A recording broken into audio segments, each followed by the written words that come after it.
พื่อคนอยู่ดังน้องก็นั่งให้อูกันในกินหมักวันเจิ้นกินหมักวันวายในกินถูกเป็ดหล่อในกินถูกก้นปกในกินถูกเขียวนั่นแก้วนะตั้งน้องมันก็พวกก็ตั้งหลังห้องให้เขาพักมันก็กินเหล้ากินปียายนั่นแก้ววะนะยันเบอร์เจ้าละดังว่าเฮาคามัดไว้ที่นั้นนั่นได้เฮาได้เลยหันว่าตั้งนาในตาใต้ติขึ้นอย่างนั้นมันอีแห้งหนากำไรกวนนั่นก็อยู่ต่างเมื่อมีเงินในเตขึ้นเมื่อลงตื้นล่างเมื่อเฮาเนี่ยมันตื่นเมื่อนะยันมื้อเช้าเนี่ยพวกมันมือเนี่ยในปุ่นตีมันตีมือนั่นมันมีหลงห่มรวมเพราะมีหลงห่มรวมในเงินนั้นมันหามาปียาวเข้านั้นเมื่อลงตื้นล่างปุ๊บเนี่ยกำก้อนนั้นก็ย้อนขอนก็ได้ก็ย้อนขอนเพื่อตั้งย้อนซ้ำไรอยู่เพื่อแทงตั้งมาย้อนไรเอาเจนั่นห่อมากองไม้ส่งมาถึงเฮือนเฮาว่าให้กับใส่เงินบันดีนั่นดีไหนเพื่องกายมากองได้มาถึงเฮือนสูว่าอันนั้นก็เฮายากครับยอดบ่จังได๋ต้องว่าจังได๋นะไหนใต้เฮาไหนป้ายปิ่งหยามุนเซาใต้เฮามือเหลียวเปิ้นแลกลายมดเย้ามือเหลียวลักสุดใหม่อันไหนขับปองใจว่าลักสุดใหม่กล้วยกามมันเข้าไหลอยู่5เพื่อตั้งการเมืองไหนมันเข้าไหลครับพี่น้องเขาลักสุดใหม่ได้ใจว่ามันเอาไผหน้าไผตัวเข้ามาปามันเอาอังกฤษเข้ามาปาอันไหนขับปองใจนะกล้วยกาการตัดได้เป็นนักการเมืองไรการตัดได้เป็นแต้นพองไรนั่นมันติเลยเย้าจันดิกไผ่มานฮะนะมันติเลยเจ้าเย้าจันดิกไผ่มานฮะกำในเฮาเย้ามามันจังเข้าว่านั่นอันงี้อันลาดอากี้ว่าต่อให้เฮาถึงอันไรก็เย้านะเพราะเป็นไผ่บุญเจ้าเนี่ยเฮาเอามาเฮ็ดแต้นพองหลายเฮามามันจังว่าอยู่เรื่องเฮากับเหตุการณ์นั่นน่ะมีหลายมื้อออกจัดทางมาเปิดได้ถามดูหน่อยครับนะเพราะก็ยืนไม้ออกเฮานั่นเป็นไม้ออกลิกบุญเจ้าเนี่ยสองคนที่ฮับเฮาค่ะเขาก็ยืนต่างตาที่เหตุการณ์ในกลุ่มมันเนียนได้เนี่ยเอาจันออกดิมุนเจ้ากับต่างในผมเอาค่ะนะต่อให้เย้าอากี้ออกมาก็เย้าอัลลาดออกมาก็เย้านะอันนี้อัลลาดอากี้เนาะมีเย้ามาจะได้เนี่ยเจ้าก็เอากับต่างได้ค่ะเลยในกลุ่มมันนี้ในแคมป์นะเกี่ยวนะในการเขาไปมันมีเขาขาดได้ย้อนเขามาอยู่เขาขาดได้มันเติมเมืองไทยมาสมัครหันเนาะเขาขาดต่างยืนย้อนเหตุการณ์ที่ไหนเนี่ยมีแต่มาได้รู้สุยเย้าจันหนังมาเปิดในตัวตรงนี้ว่ามาด้วยปุ๊บเนี่ยจันดิมุนเจ้าเนี่ยเปิ่นเอาใต้เอากำไรเปิ่นเอาไผเอาปลาโอเอาปลาลองเอามานเอาต่างเครือเจิ้นเพิ่นยาวจันจอมเพิ่นมีตัวเลือกนำเขาโลดมันเจิ้นเพิ่นติดป้ายไว้ว่าฮับก้นเหตุการณ์เนี่ยตีได้ยาวจันดิกันได้เนี่ยเพิ่นใส่ไว้ที่นั่นครับโลใต้เอาซ้ำยาวจันดิมุนเจ้าก็เลี้ยงกว่ามาเกียรในหมอนะไผหน้าไผต้องหมอกว่าการตั้งส่วนให้เพิ่นไปจันมันค่ะยันบ่จังได๋ว่ากำเนิดสุดมาไหนใต้เฮาค่าอันเฮาค่าเฮียนมาใจร้ายน่ะเฮาซุมขายามมันจังนุ่มนำที่ใดคือก็ได้ผู้เปิ้นทับเฮาที่ได้มาเมืองไทยผู้มาเมืองไทยนั่นในเมืองไทยได้เปิ้นพดตุ้ยจันเนาะยันหวังอันดังสุดเพื่อมันก็เหตุการณ์6หรือเช้าเปิ้นได้ไปตุ้ยกับกำร้อยเพราะว่ามันเปิ้นได้ถามมามูลกับต่างยินย้อนเหตุการณ์นั้นเปิ้นได้ถามว่าสุยาจันทร์ที่ขังมากำนำได้ตั้ง6หรือเช้าจังได๋ได้เปิ้นลาลิถามมันน่ะ2ชั่วโมงกว่ามันเกียรติเปิ้นได้ถามจังได๋แก2ชั่วโมงกว่ามันเขียนเปิ้นถามจังได๋แกเพราะว่าเขาความมันเกียรติปีแล้วความมันขี่ปีแล้วอันนั้นได้เปิ้นเฮาบ่นะค่อยก็มันเฮ็ดได้ตาตัวมันก็ครับพี่น้องก็ลาดว่าเรียบเพียนลองลูกสุดมันมีครับลูกสุดมันมีหลักสูตรด้วยครับนะลูกสุดมันมีครับพี่น้องครับนะเรียบเพียนลองหลักสูตรใหม่ลีเลียวสังลาดในเตลีนาเนี่ยว่าอันนั้นในพวกยุ่มข้าวทางมาด้วยค่ะเลยหมดแล้วพวกตึกอยู่บนจ้างทางมาด้วยค่ะเลยเฮาติเฮ็ดเตียนพองในเมืองเฮาในเอาในกว่ายืนได้ขนาด2เพิ่นเอาครับว่านะความมานอันเฮาหมออยู่นั่นเฮาติได้หมอความมานตีมันติใจตื้อไรในการเมืองค่ะอำใจเฮาหมอความมานในตาที่เฮาตะลาค่ะการเฮาตะลาและความมานอันได้ใจในลุงตะลานั้นมันเหมือนกันค่ะนะเพราะว่าการนั้นเฮาตะลานั่นแหละเฮาอ้างอิงเอาปืนพลาเป็นใจเฮาไรไว้กับพวกการเมืองนั่นแหละ1ได้เฮาติได้ฮู้ปืนแห่งกาเฮาติได้ฮู้ป้าว่าการอยู่การกินการเฮ็ดการสร้างเฮาได้เลยหมอได้ดีๆก่อนเฮาจอดได้จังกว่าเถียงมาเลยในสภาค่ะมุนเจ้าใต้เฮาอันเยาจันดิมานำได้จ้ามสิเจ้าเขาทาลงมาใครเฮ็ดเฮาขัดได้ยอดทากให้เขาได้เฮ็ดปลาหมอกค่าได้เฮ็ดแตนพองในใต้เฮาได้เนี่ยลงมาได้ก็เลยมีปลาหลายที่ใจตื้อหลาย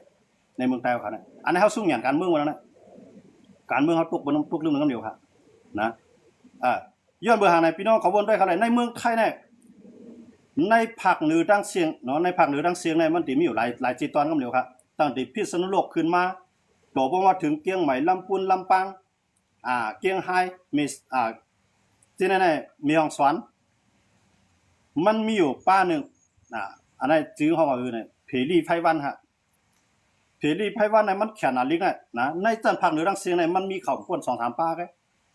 มันถักลงจองมาใครเฮ็ดแกนพองใครเข้าเป็นนักการเมืองมีไผหามันครับในใครอยู่ในตัวแตกมันจริงง่ายจังไหนครับก้อยกะเฮียงเลยผีลีไพวันในวันมื้อนั้นมันมักมีล่ะในมันมักมีย้อนปืนเมมันค่ะมีเท่ามันมีเท่ามันบ่ให้สังหลาเนี่ยมีเท่ามันบ่เฮ็ดน้ำผิดก็ในมันทำเป็นหมุนจ้างนะมื้อมันเป็นหมุนจ้างในจีเสียงลังน่ะโคตรละตีนึงแล้วตีนึงในจีเสียงลังน่ะก็ในวันนึงว่ามันถักเนาะมันถักลงมาเนี่ยจันดิกันมันเขียนแขนที่สุดนั้นมันเอามาใจไรในภาวะมันก้อยการมันใจไรในใจไรจังหือล่ะมันใจไรว่าอันไรลีเฮ็ดอันไรลีเฮ็ดมันหมดแจกเพมันหมดเมียงปันอันไหนมันใจตื้อไรก้อยการตีมันใครเปลี่ยนแก้นพ้องเสียงเปิ้นใครไทยเขาว่าสๆค่ะนะมันก็ยืนนั่นปอดมันผ่านครับเปิ้นมีไผเอาครับนะเพราะมันใครเฮ็ดการเมืองน่ะก็มันได้เลยเป็นลูกจุ้มมันไงใครเพราะว่าเข้ากับนางในสภาเสียงเปิ้นน่ะมันหลายพี่น้องเขาละว่าเจ้าอยู่จ้องไหลขาหลายยาวเจ้าให้สังปันตาใต้เขาอันนั้นพี่น้องเขาก็สังกันได้ความรู้กันนะอันนั้นเพราะหลังจากนั้นในใต้เขาเนี่ยไปยอมรับอะไรเขาได้ตุกเลื่อนเปื่อนนะตีข้าวาเนี่ยข้าหาเนอเจ้าเสียเจ้าเขาสังขาเจ้าเขามุนจ้างเจ้าเขาในเย่าลิกเย่าไล่นำหนักอันเย่าในเมืองไทยเนี่ยก็เย่านำหนักก้อยการจันตีเขาเจ้าเฮียนั่นมันเปลี่ยนผ่ายมุนเจ้าค่ะมันเปลี่ยนผ่ายมุนเจ้าเพราะว่ามันเปลี่ยนผ่ายมุนเจ้าเขาเจ้าท้าลงกว่าเขาเย่าปริญญาตรีปริญญาโทปริญญาปริญญาโทเนี่ยมีนำปริญญาตรีก็นำหนักชูเจ้าด้วยเขาลุใต้เขาอันท่าก่อนเนี่ยเขากับเปลี่ยนเตี้ยนพ้องในมีหลายก้อยพวกมีก้อยุคมันในข้าเลยในเมืองใต้ในเฮาเลยเตี้ยนพ้องหลายก้อมูให้มันป้าเขาเจ้าป้าแล้วมีได้ตรงนี้มีค่ะอันเขาได้เฮ็ดรายการเมืองนั่นอ่อนหูใต้เอาเสียเฮ็ดลงตุ้งหนึ่งอันนั้นได้เฮ็ดไรอ่อนหูใต้เอาเสียเลยลีกไล่เฮาหนังคือได้ขึ้นเปิ้นอันนั้นได้เฮ็ดไรก้อยกะให้เพราะว่าเอาลองอยู่ลองกินไล่อยู่ไล่กินแต่ได้ปกป้องพ่ออาจารย์ปานลูกหลานเฮาคาเลยแผ่นดินบ้านเมืองเขาเมื่อนั้นนั่นน่ะให้พวกกันนั่งในหลุดต่อสภาจังเพิ่นสิได้ลานนั้นมีเฮ็ดหลายอันไหนน่ะมันเฮ็ดให้กดแก้กดแขนเอาคาในมันซุ่มขยันนำหนักชูเจ้าก็ถามว่าลิกปาลีในมันหยาบฮะลิกจากการลิกในลิกปาลีในหยาบเลยบนหมดค่ะในลุงผ้าน่ะนะลิกปาลีในหยาบเลยบนหมดอ่ะเช่นลิกปาลีเป็น10เป็น20ปีตาได้ลาดไล่ความปาลีนำจังไงครับบ่เห็นดิกังเกณฑ์ใน5ปีในแขนน่ะยะบ่เห็นลิกเขใน5ปีในแขนน่ะยะบ่เห็นลิกไทยใน2ปี3ปีในแขนน่ะยะก็ไม่ลิกปาลีในเช่นกว่าละ10ปีแขนได้ครับก็ไม่ต่อให้มันแขนรับความปาลีเลยจุกันนั่นมันสิเลยกับลาดต่อไปครับตีเลยกว่า4โหตีเลยกว่าซีรีส์ลังกาพุ่นนะตัดที่เขารัดความเดี๋ยวรัดความปารีได้ต่อเพิ่นนะย้อนบ่จังนั้นแหละตรงว่าใต้เฮานะเนี่ยเฮาต่อสู้การเมืองนะเฮาได้ไรจังนั้นเฮาหลวกวนเฮาในเข้าเลยในสภานำเฮาหลวกวนเฮาในอยู่ไว้ในลุ่มในใจนำว่าเฮาว่าเป็นกวนเปิ้นน่ะเฮาหลวเห็นมาปองตีนโดนับโหนับกวนเฮาเนี่ยในนั้นเป็นกวนเปิ้นจองบ่เฮ็ดปันเฮาเฮ็ดบ่เฮ็ดก็ทีแล้วเงินปันเนี่ยอันนั้นก็ทีไรใครเงาต่อไปพุ่นที่เตี้ยว่าจองได้เฮ็ดปันเฮาแทงค่ะจังหวัดใต้เฮาเนี่ยเพราะว่าในเตมันเนี่ยเพิ่นเฮาว่าข้าราชการกันเนาะการเฮาคาในในเปิ้นบ้านเขาที่เฮาโยงนั่นคั่นเนาะอันก้นบ้านเฮาในข้างในเขาก็โยงอันเขาเนี่ยเขาก็เฮ็ดการคูณเขานั่นกับในใต้เฮาได้ใครก็เฮ็ดการคูณนั่นแหละนะคะมันน่ะย้อนว่า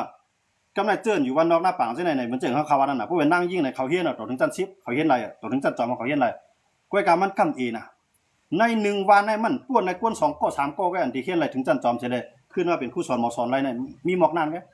ตีเหลือในเพราะมันเฮียนมาจัดเปียตั้งเก่ามาหยาบเนาะเนี่ยใครปลายเอาเนี่ยปลายเขาเมืองไทยมาอยู่ห้องลือเศร้าเนี่ยมาเฮ็ดมีหวานเบิ่นเนี่ยมาเฮ็ดอยู่ร้านอยู่เสียงเนี่ยกว่ากูเตียนเบิ่นทับก็ไม่ต้องจะเฮ็ดวันการใต้ครับอันคาราดในคาราดตอนตัดเฮ็ดการใต้ครับมันสิว่าตอนตัดเฮ็ดการส่วนตัวเพื่อตอนตัดการส่วนตัวได้กล้าข้างหน้าต่อถึงก็บ่หมออ่านก็แล้วแหละนะหมอก็ยังไรขนาดที่เตรียมการส่วนตัวก็ได้นะพี่น้องเขาลาว่าเฮ็ดกว่าเฮ็ดมาตั้งผิดเปลี่ยนหมุนเจ้าเหี่ยวอันนั้นพี่น้องเขาถอมลีขามไล่ลาดว่าตั้งผิดเปลี่ยนหมุนเจ้าตั้งผิดมันอันที่คาว่าเนี่ยตั้งผิดมันติลูกตีตับซื้อเข้ามาพร้อมกันเรียนลูกหลานเฮาคาเนี่ยมีตั้งกว่านะเงามันถ่อมต่อปลายถ่อมเงาต่อปลายกันหรอกนะอันคาว่าเนี่ยมื้อเจ้านำใต้ก่อเนี่ยเป็นหมุนเจ้า5เป็นเจ้าสาง5เป็นหมุนจ้าง5คำฮู้หั่นนะเป็นกู้เนื้อนำฮู้นะก้อยกาตัวอยู่วันนอกได้ที่ฮู้นะมีลูกชาย2โกเนี่ยเกิดมามีลูกชาย2โกเนี่ย กำในลูกใจมันในใครอยู่ในวันในสวนพอมีมันก็ใครลูกใจมันอยู่ในวันในสวนก้อยกับเปิ้นทำย้อนซึกมาพวกเปิ้นย้อนซึกมาเนี่ยพวกสู่เจ้ามีลูกใจ2ก้อนน่ะตีย่อมปั่นกับเฮ็ดซึกอ่ะตีย่อมปั่นกับเฮ็ดมุนเจ้ามี2ทางเลยแกนะพวกปั่นกับเฮ็ดมุนเจ้ามันจังค่าว่านั่นน่ะมันติได้กับเฮ็ดสังมันติเฮ็ดสังกำนำได้เฮ็ดสังล้อมได้คั่นน่ะเฮ็ดสังร้อยจ่องก็เฮ็ดเจ้าสางว่าจ่องเฮ็ดมุนจ้างได้คั่นน่ะข้าวยามตีมันตีมาปกป้องพ่อจัดปานข้าวยามตีมันมาตีปกป้องแผ่นดินบ้านเมืองนั่นมันเดี๋ยวข้าวยามไหนมาปกป้องครับคือจังข้าว่านั่นน่ะพวกเฮ็ดสังร้องในปมีมันน่ะติเลยซิงเงินปันหัวปากมันน่ะนะเพิ่นเฮ็ดอำเฮ็ดก็ปมีมันเดี๋ยวเฮ็ดอะยันบ่ใต้ในมันหยุ่มยำร้องได้นะใต้เฮามันหยุ่มยำร้องได้เพราะว่าเงินปากในพวกเฮาก็เช่นปิ่งยาในเฮาเลยตกถึงจันจอมมันเพื่อกับพวกเงินปากในพวกก็สั่งร้องเฮาเลย3วันใต้เฮาเอาได้ครับใต้เฮายอมเอาอันเงิน1ปากแสนกว่าเฮ็ดสั่งร้อง3วันนั่นใต้เฮาเอาได้ครับใต้ลึกเส้นด้านได้ครับย้อนเมืองฮะย้อนเปิดแต้วในมันเอาหน้าตาเป็นใหญ่เกาหลวงมีแขกพี่น้องที่จำที่ไกลเข้ามาปล่อยเขาอยู่เมืองไทยก็มืออยู่เมืองใต้ก็มาพวกเป็นป้อยสั่งร้องเนี่ยนะครับเนี่ย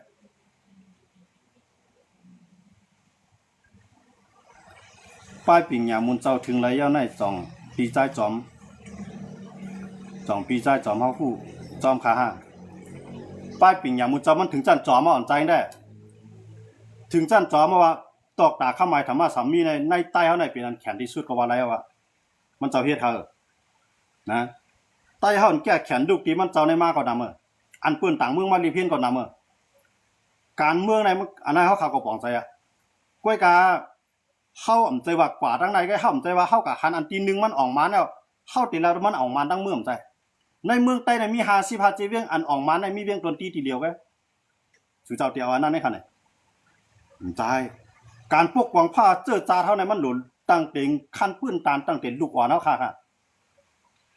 ตั้งเต็งลูกอ่อนเฮาค่ะก็ในมันจะเห็นข่าวว่านั่นน่ะพวกมีคนปกป้องผ้าจัดปานเฮาเนี่ยลูกหลานเฮาต้องเฮาปกป้องมันได้ปกป้องไรเฮาได้แล้วก็อยู่เมืองเพิ่นเฮาเดี๋ยวแล้วคนตั้งน่ะมาปกป้องจอยมันจะเห็นข่าวว่าพวกเอาเฮ็ดเจ้าสางในต้องสิบ่มีก็เลยปกป้องห้ามใจกวนตั้งน่ะมาจอยมันปกป้องฮะ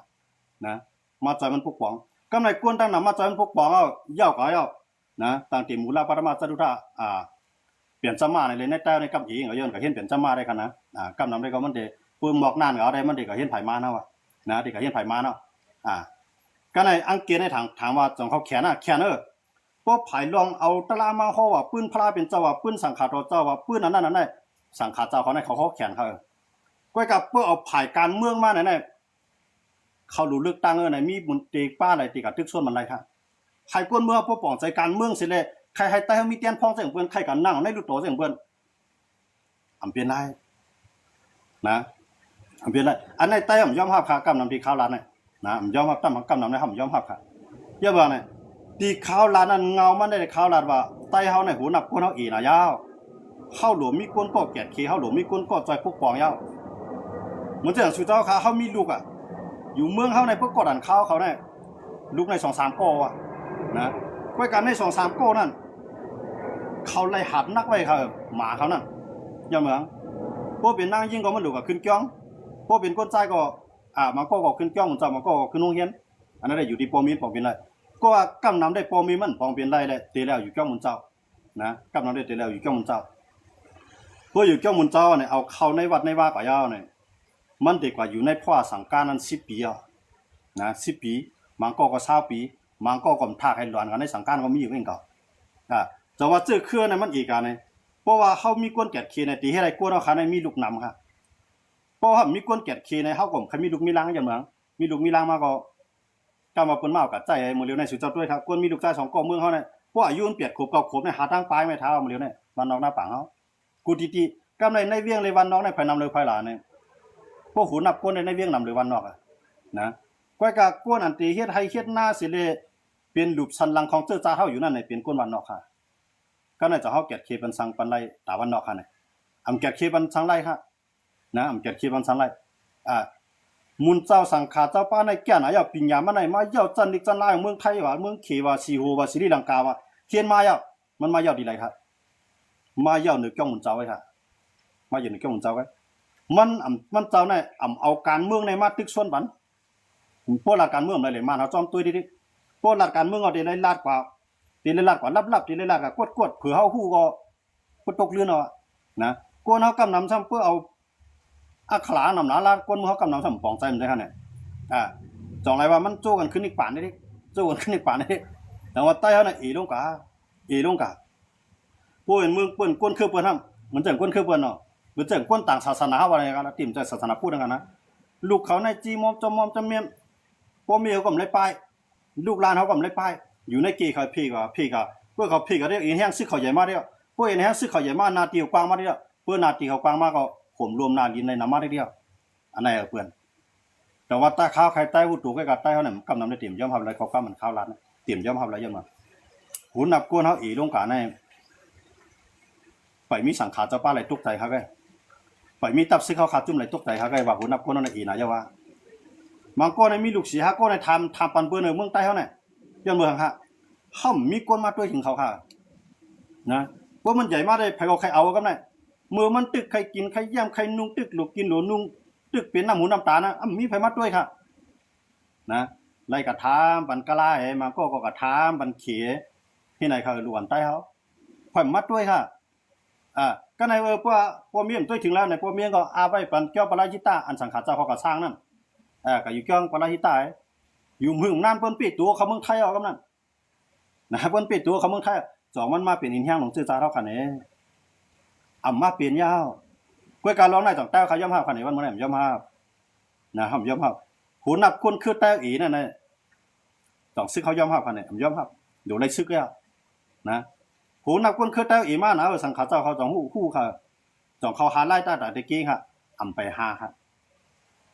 ไป5ค่ะย้อนบ่จังได๋แผ่นดินใต้กว้างใหญ่กำไรคือแต้วซ้ำอีลงกันให้เฮาได้แก่ขี้ได้ค่ะในแผ่นดินเฮากว้างใหญ่นะเหมือนเจ้าหน้าเฮามีหาตัวในก้นเฮ็ดมีก้อน2ปีอะไรค่ะเนี่ยปีอะไรค่ะนะย้อนบ่จังได๋ดอกว่าเฮาขาใครใต้เฮาในนี่เนาะมันตึกใครมีลูกน้ำมังไผของมันอยู่ตีสุดมันใครมีอยู่ 2-3 ก้อนไผมันเนาะก้อยกะมันมีไผมาห่มรวมด้วยถึงวันเพราะว่าเขาที่แน่นะเพราะว่ามีลูกอ่อนน้ำเฮาได้ปันเงินกันหน้าเนี่ยมีตับซื้อเขาจุ่มไหลมาว่ามีสังขาปลาเจ้าปลาไหลเขาเต็มมาว่าเรียกว่าละลูกสูได้ตัวบ่ใหญ่เฮาได้มาจ่อยบันเดือนกันนั่นกันหน้าลูกสูมีน้ำแน่ต้องมีค่ะมีก้อยกะมือเฮาตึกโหลเลี้ยงเอานั่นแหละหลังสู้ผ่านหน้าสู้ลีในต่อสู้นั่นแหละบางพวกอะไรก็หากินจ้างกินงาบ่ได้บางพวกอะไรเฮ็ดสวนเจ้าเก่าไว้ให้หน้าเจ้าเก่านั่นแหละมีไผมาด้วยมีไผมารูล้อมครับกำในพวกมีสุดสุขข่าวปอดรถไข้มาเนี่ยเขาก็ใครเมื่อใครเอากับไหนนะสังขารเจ้าก็หลวงมีเจ้าสางเกี่ยวเขาเนี่ยหลวงมีเจ้าสางนำกวนในวานเขาเนี่ยหลวงไม่เจ้าสางหมุนเจ้าก็เอาต่างๆกำในเสียมาเขาว่าลูกอันนั้นเนี่ยลูกขึ้นเกี่ยวหมุนเจ้าเอาลูกขึ้นเกี่ยวสาเสียมาพวกหมุนเจ้าด้วยใครพี่กันในเมืองเขานะเนี่ยมาอันเสียมาได้มันวนกับไกลนะเสียมาเขาคู่สอนโรงเรียนทำเขาหมดนะทั้งมีลูกอันนั้นในพวกเขาใหญ่มากกูความใจอะไรลีกันเท่ากับสอนปารีแน่บางก็เขาบนจะแหนมใจขนาดเมียนกันนะก็ไม่สู้เนี่ยปัญหาศาสนาลงเนี่ยตั้งมุนเจ้าตั้งเสียมาเขาซ้ำมุนเจ้าว่าเสียมาเขาในคำปัญหาศาสนาลงก็ใน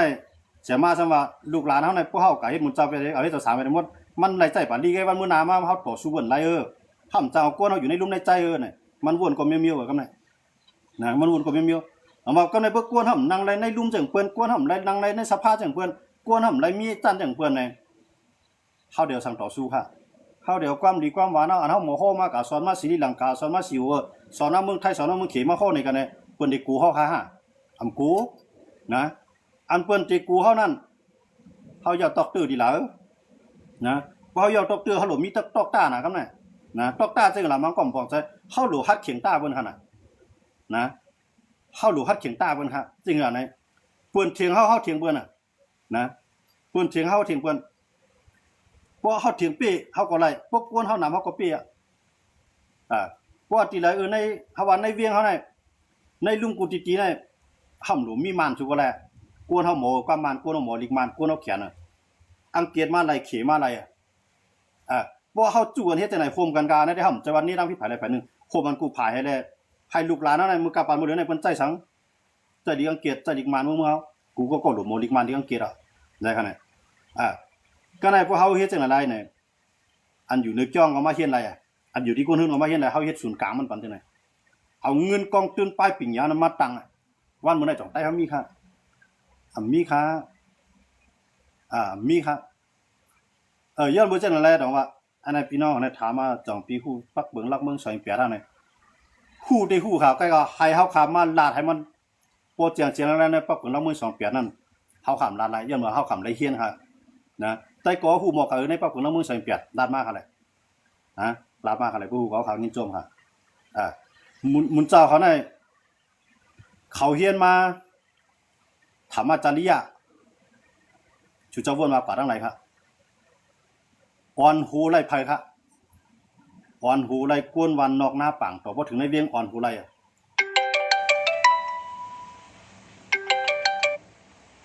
อ่อนหูไล่ย้อนเบื่อจะไหนได้ตรงว่าก็ในพวกอ่อนหูทางการเมืองรู้มาตั้งปาร์ตี้รู้สองตั้งไรพอห้ามตั้งปาร์ตี้แล้วในการเมืองในแต่เด็กเกย์เนี่ย1เขาหลมีตับซึกกันแข็งแข็งไปหนุนรางวัลปาร์ตี้เขา2ปาร์ตี้หลอยู่ในสภาอะไร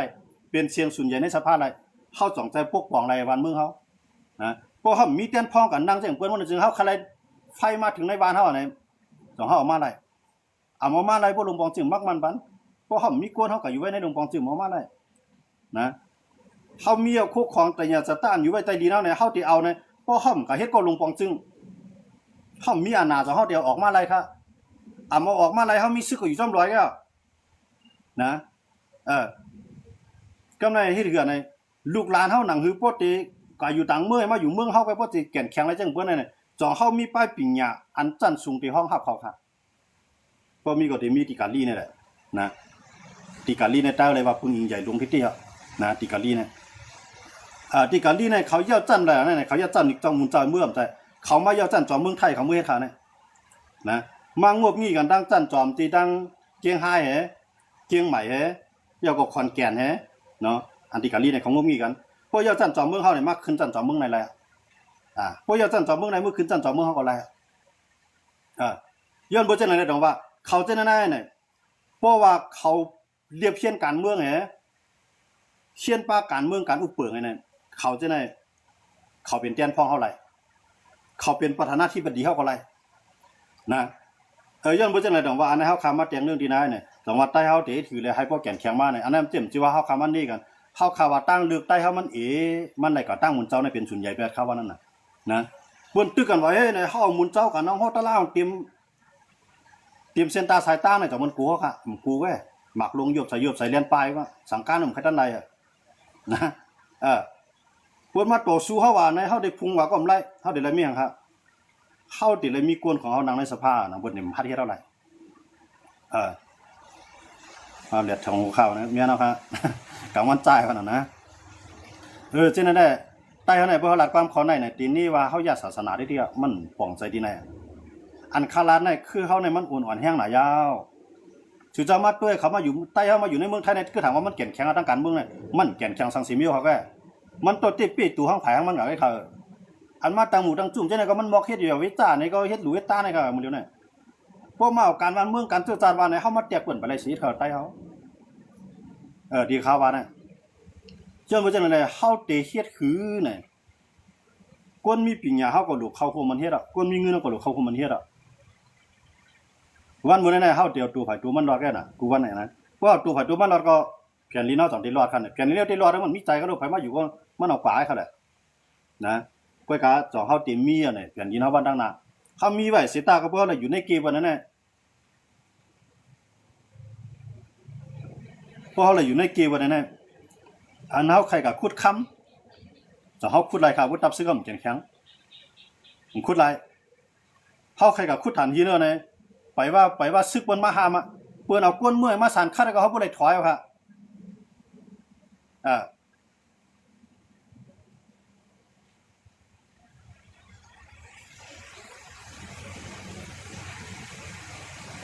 อันอำปองใส่ในใต้เฮาอยู่เนินร้อยมันอยู่ในเวียงเฮาไหลสังเขาไหลสังย้อนทางหูอีกนึงครับมันอยู่ในเวียงมันกุ้มกำไหลผู้นักโกเนาะค่ะใต้เฮาอยู่เนินร้อยในไหลย้อนกินข้าวก้นหวานค่ะพวกหมายถึงก้นเฮ็ดการเมืองดอกก้นเฮ็ดการเมืองคั่นนะมันอยู่ในเวียงน่ะมันได้ขวานเฮากูโก้ขวานลวดขวานก้าขวานให้ขวานหน้าขวานป้ายมักมีเฮาในมันไหลหมดคั่นอยู่ในเวียงนี่มันไหลสังค่ะมันไหลในฮะ กันนั่นว่าใต้อยู่100ว่าใต้อยู่100ไร่สังค่ะไล่ย้อนกินข้าวก้นวันนอกหน้าปางค่ะไล่ตัดไม้ขายตอกค่ะไล่ลักเอาพวกขอนออกแต่ดินในน้ำไม่ก็ขายค่ะบอกนั่นไงไปกะไทยพวกอะไรแต่พวกของซื่อสาเท่านั้นทำเปลี่ยนมาในใต้ค่ะถูกดีตกใจเอาคือเฮาในอีลงกับที่ก็อย่าไปถามว่าคือใต้นั้นมันอะไรมันใจว่าอะไร